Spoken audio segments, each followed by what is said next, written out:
Hello, I'm Kim Santini, and it's spring here in Michigan, which is something that we Michiganders await for with bated breath for what feels like an eternity.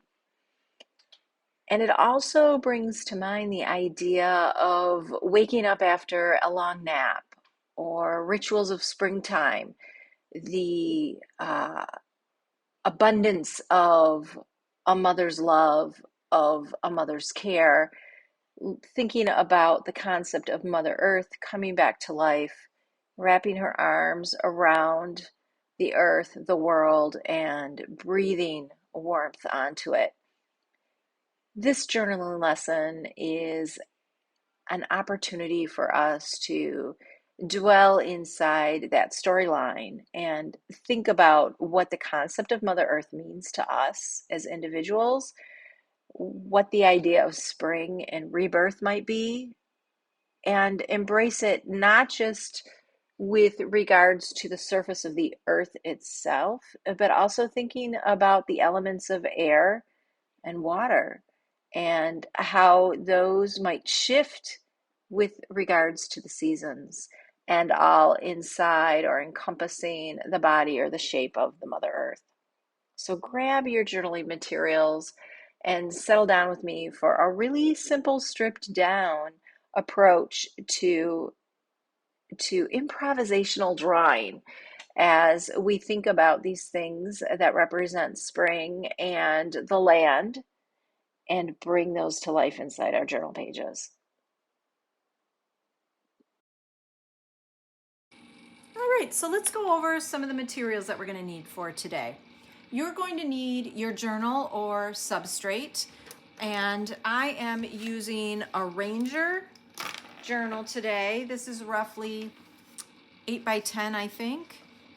And this is the page spread that I'm going to be working in. This is a nice smooth surface paper. It's pretty sturdy, as you can see. And I've chosen this particular page because the bulk of my work is going to be done with just a gel pen. And you might actually need several gel pens depending on how big your page is. I have just a basic drawing pencil here. This is optional because you can work directly in gel pen if you wish. And a kneaded eraser or a gum eraser. I really like these erasers because they lift the marks off the page. If you are using a pencil, it's going to lift the marks off the page without peeling any of the fibers off of the paper, and it retains a nice smooth surface. Now, the other thing you're going to need is some sort of reference photo with a face on it, since we are going to be creating Mother Earth. A fashion magazine is a great go-to for that.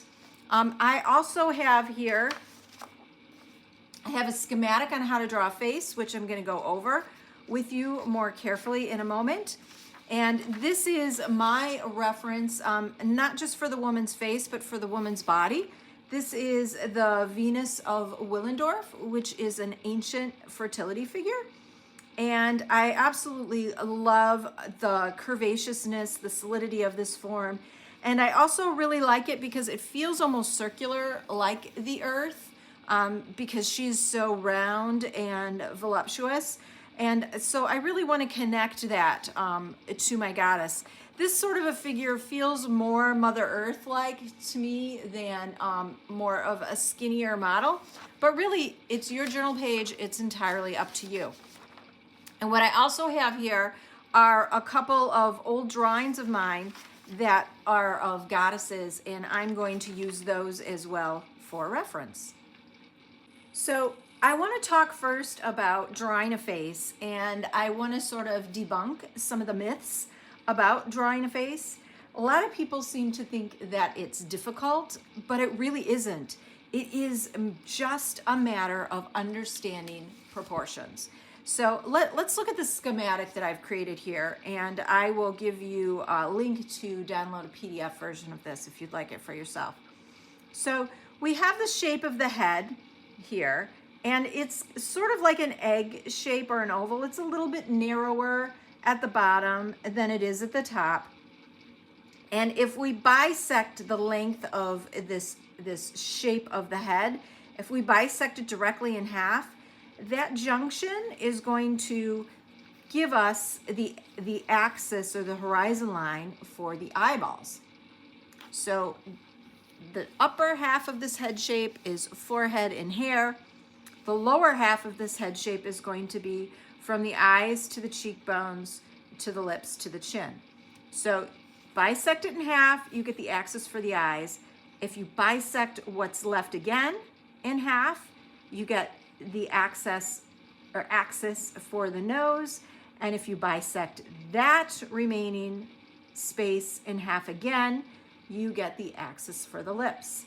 And then the other little plumb lines that I like to drop are from the middle of the eyes down straight, and that tells us exactly where the ends or edges of the mouth will lie. And let me show you this on an actual face here. Okay, so we have this face here, and I know my ruler's kind of dirty, but we're gonna put this ruler in place, and we're gonna run this down the front of her face. And her head is roughly 4 inches from the top of it to the bottom. Now I'm including her hair because we know that the skull, the shape of the skull is going to continue back here. So her head doesn't just end here and this is all hair. There's actually flesh and skull behind that. So we have 4 inches here. If I go down to 2 inches, that's going to tell me or show me where my eyes are. If I go down to 3 inches, we're right there at the nose. And if we cut or bisect this final 1.5 inches at 3.5 inches, we have the lower lips. So, you know, this is a pretty basic set of proportions that you can apply to any face that you want to draw. But because the faces we're drawing today are kind of stylized anyway, we don't need to be super, super specific. Okay, so the next thing we want to do is choose a plan of attack for the design. When you're thinking about your goddess, I want you to envision not just her head, but also her body and the space that she's going to encompass.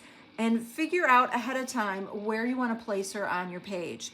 Figure out if you want to use just one side of a 2-page spread, or if you want to have her bleeding through or traveling across the binding onto the other page. You could also choose to work on a page that already has some marks on it. That's always an option as well. Just because I'm starting on a blank page doesn't mean that you need to. I'm going to follow the design that I've sort of created here. I love how my woman we have this head shape here and we have her body or her torso, but I also really like how she kind of feels as though we have this diagonal here that carries her into the other page or connects this design to this one. And I rather like that. So I'm gonna see how I might be able to establish that in this new journal page. Now, like I mentioned, you can work directly in pen or you can start with a pencil. I'm gonna start with a pencil just to demonstrate for you today how she's gonna work. So when I work with pencil, I like to make light lines because that means they're easier to erase. Erasing in this sort of exercise is optional because you will be going over those lines later on with pen, but I know some people like to be able to erase or remove their lines. So I'm gonna start with my head, and I think I want my head to be kind of like this big. All right, so I've established my head here. And from that head is going to come, well, here, let's, gonna split it this way, right? Split it in half again. Now I know where my eyes are gonna go. Split it in half again, that's where my nose is gonna end. Split it in half again, that's where my lips are gonna be. Now I also have this line here is gonna tell me where her ears are. So I can sort of drop a little bit of a line here to create a sensation of a neck, right? Now I want my goddess to be very voluptuous. So I'm gonna give her a little bit of a shoulder but I'm also gonna sort of sweep her off to the side. I'm gonna give her a little bit of a shoulder here, sweep her off here, and I'm gonna, oh, you know what? Actually, I think I want her bigger, and I'm gonna give her hips. And I'm also gonna give her some pretty large breasts. I like those breast shapes. They're a little bit in your face from my reference drawing, or I mean the earlier sketch. But so I'm gonna soften them. I don't really want them like super circular, uber bouncy, perky kinds of things. If you think about Mother Earth, she's nurtured quite a bit in her life. So her breasts might be a little bit more pendulous. I'm taking out some of these other lines here so that you can see sort of a cleaner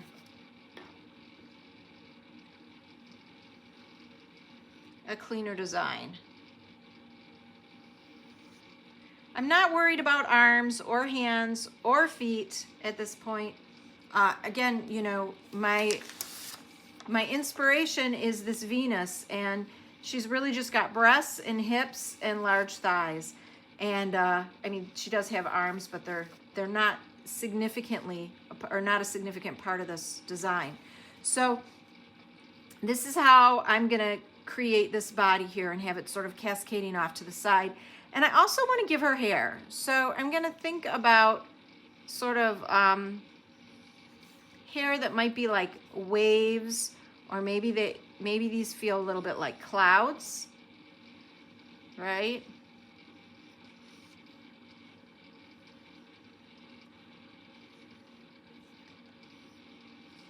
So I'm just sort of drawing swirls out. Let's actually give her a hairline here. Well, let's do this. So I'm bringing a sweep of hair down.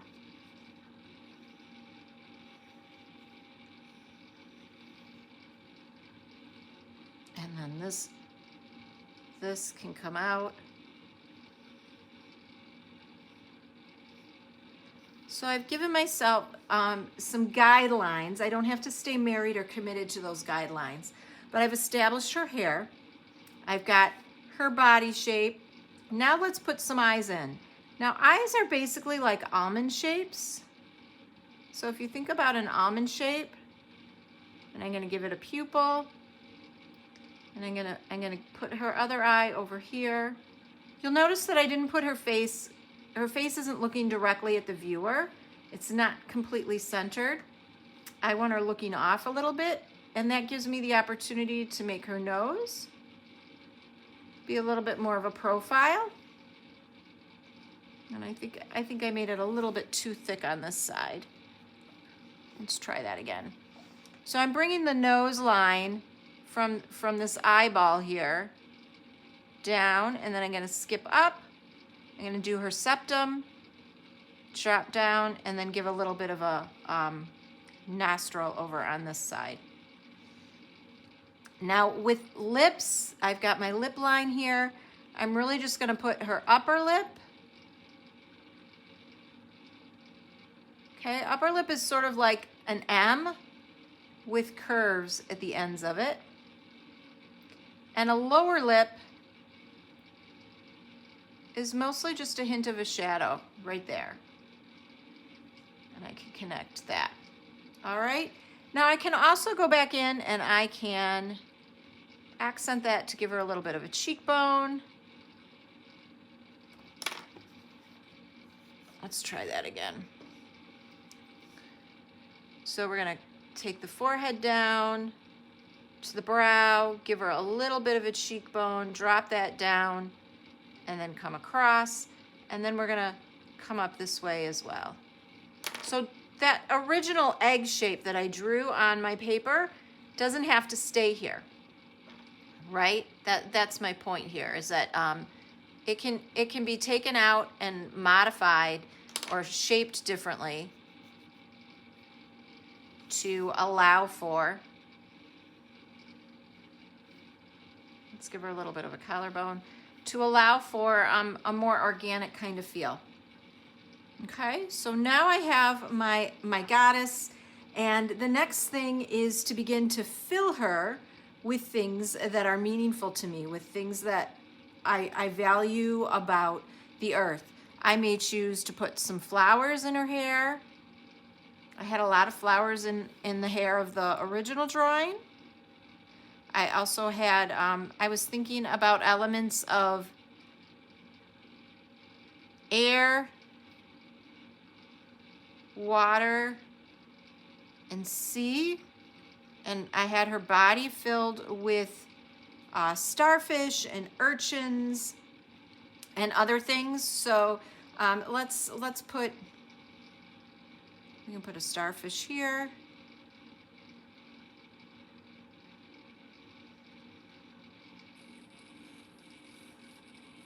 Let's put another one right here.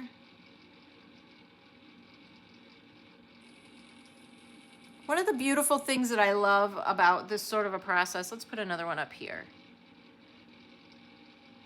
is that, you know, it's sort of like improvisational drawing. You can put all, you know, whatever you want in here.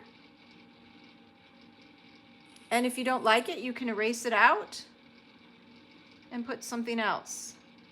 Now I'm going to put a sea urchin. And for me, when I draw sea urchins, it's just kind of a whole bunch of overlapped flower shapes. You can see I put that first flower shape there. And now I'm just putting another sort of rim of fingers or flower shapes out.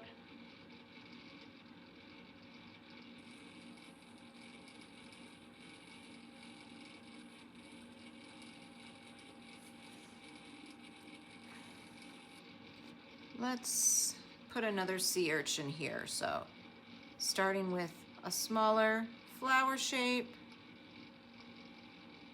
carrying more of that around her.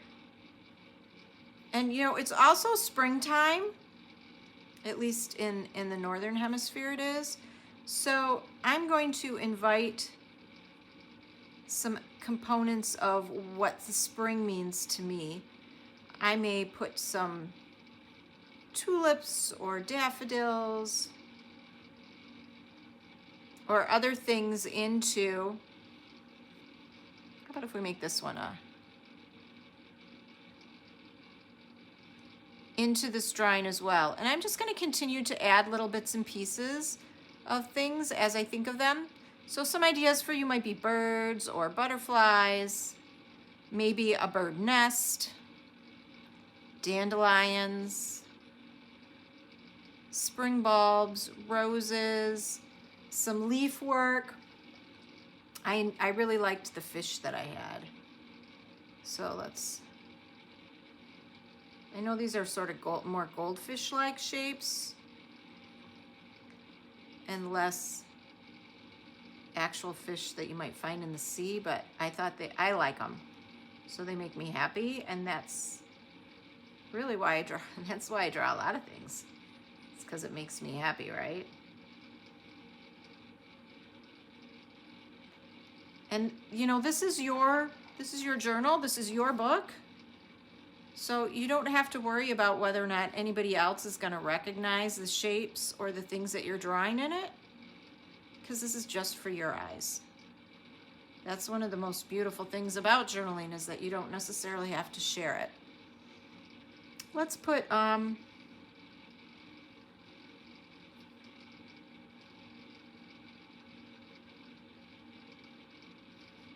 I don't know, this is just sort of a make-believe kind of greenery.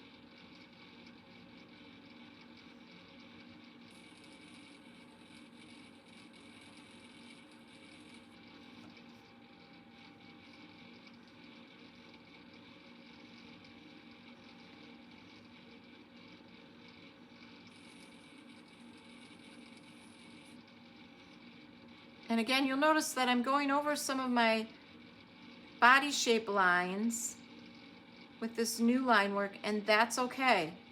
Again, this, you know, it's a work in process. We're just gonna continue to allow this to evolve. Now with starfish, their little suckers graduate on their arms. They're biggest near the body, and then they become gradually smaller as they move out. So I'm gonna put those in here.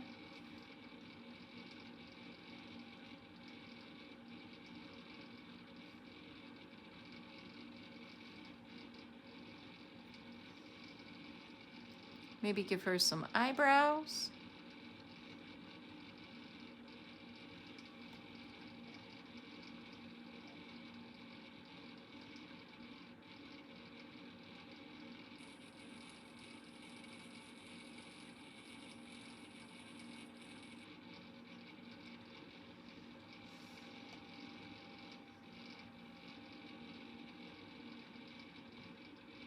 Let's do.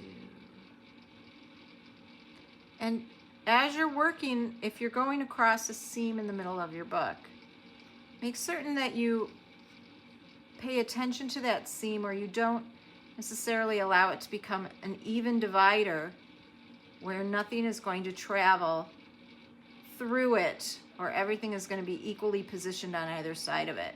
If you want your piece to feel more organic, then allow some of your shapes to hit the seam in a variety of ways, okay?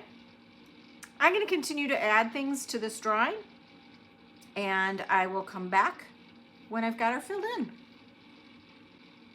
So, and now you can see my drawing is pretty much in place, and I have filled the bulk of her body with underwater shapes, and I have allowed some of those underwater shapes to sort of expand or go out into her hair, which I'm thinking of as above ground. I have added some flowers to her hair, but I've also carried some of these flower shapes down into her body, just a couple of them, as well as allowing a fish to come up into the air and a sea urchin, and I think this might end up being a starfish. So sort of have a combination here of elements. They're not exclusive to the certain area of her body. And I'm pretty happy with this. Now I may edit, or I most likely will begin to edit things as I ink the design in, but the pencil lines are there for the most part just to get me started. Now, one of the things that I want to get you to think about is strength or differences in your lines. My pencil lines are all drawn the same, and I'm going to show you these reference sketches here where you can see that some of my lines are actually thicker. I've allowed them to become thicker or darker, and I've also shaded in some areas. So I've left some of my empty space, plain paper, and some of it I've shaded in. Now, when I apply those ideas to this particular drawing, I'm thinking that I want the bottom from this edge up. I want it to be darkest at this edge and gradually become lighter as it goes up into her face. And I do want to have a little bit of shading on one side of her face. And then I will have her hair sort of cascading, but her hair will be mostly light with some darker things in it. And I'm just going to begin to ink this in and move forward. Now, some people may get really anxious when they go to use an ink pen because it cannot be erased.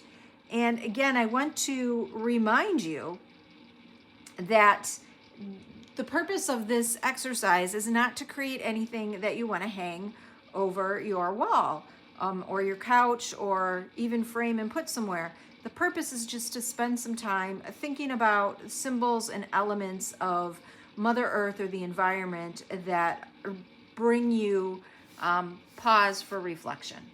So let go of that pressure and just dive in and have fun.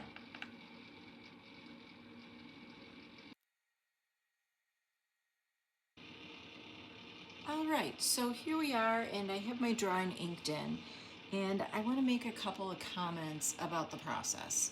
So one of the things that you want to do is really allow for space to improv or improvisize, and just respond to what's happening in front of the page. So you may recall that I had a bunch of smaller greenery sort of leaf shapes drawn in here, and I decided that they were too busy and I let them go. The other thing that I ended up doing as I built in some of the shadow here was that I decided to use bubbles to delineate the breast shapes inside of her body.